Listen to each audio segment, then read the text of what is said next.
Pinakaruwas ko kanina guys. Ito. Hindi man magandang pagkakaruwas nila.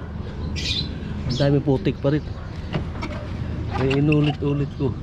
Ano naman, sayang na yung 500 yung binayad kasama na kasama na yung tip.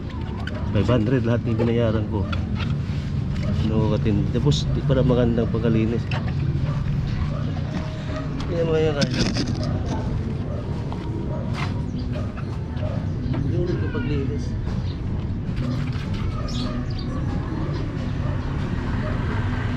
500 binayaran ko. Kasama na tip yung naglinis.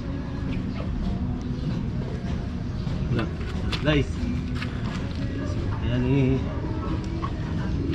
ulit ko.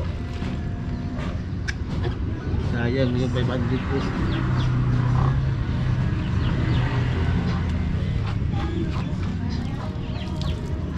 Ayan guys, ito lang yung ito ko sa Montalban, bahay ng ko pamangkin.